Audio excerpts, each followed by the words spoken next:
मागच्या व्लॉगमध्ये बघितलं तुळजापूरमध्ये दर्शन वगैरे घेतलं होतं. मग तसंच आम्ही निघालो होतो येडायला, कारण तुळजापूरमध्ये गेलं की येडायला जावंच लागतं. त्याच्यामुळे मी, आमची म्हातारी यांनी आद्विक असं निघालो होतो. आणि आमची आई पण आमच्या सोबत आली होती, कारण आपल्या सोबत एखादं मोठं माणूस असावं म्हणून तिला नेलं होतं. आणि ते उड्या पवनचक्क्या वगैरे होत्या ना रस्त्याने, म्हणजे मी शॉक झाले होते, कारण मी सगळ्या या गोष्टी समोरून बघत होते. कारण माझं कधी गावाला येणं जाणंच नाही, त्याच्यामुळे ना मला हे कधी बघायला भेटलंच नाही. ऐकलं तर भरपूर होतं, पण बघत पहिल्यांदा होते. त्याच्यानंतर येडाईमध्ये पोहोचलो होतो. म्हटलं अगोदर पेट पूजा करूया, निवांत दर्शन वगैरे करूया, कारण येडाईमध्ये काय गर्दी वगैरे नसती. मग जेवण वगैरे केल्यानंतर ना आम्ही निघालो होतो. आद्विक आणि त्याचे पप्पा मस्त स्टाईल मध्ये चालत होते. आणि तिथे गेल्यानंतर डोंगरावरती गेलो ना, म्हणजे मंदिरामध्ये, तेव्हा आम्हाला समजलं की येडाईच्या मंदिरात पण खूप गर्दी होती. कारण 2 दिवस ना सलग सुट्ट्या होत्या 26 जानेवारीमुळे, त्याच्यामुळे ना खूप गर्दी होती. आणि येडाईच्या डोंगरावरून एवढं मस्त व्ह्यू दिसत होता ना, म्हणजे खूप छान व्ह्यू दिसत होता. आणि माझ्या मनाला एक शांती होती की चला बाबा, मी नवस फेडला. आणि हे माझं उंदीर मामा ना एवढं मस्ती करत होता ना तिथे, म्हणजे मला वाटत होतं हा बाबा ना रडतो की काय,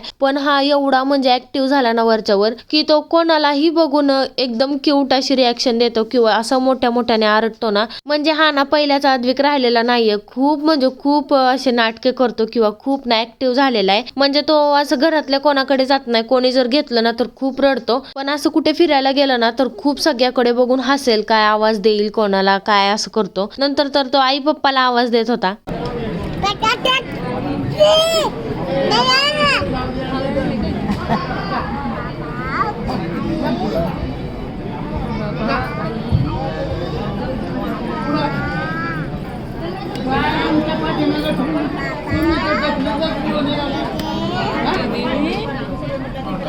दीदी दीदी गण आई बाबा तिथे म्हणते.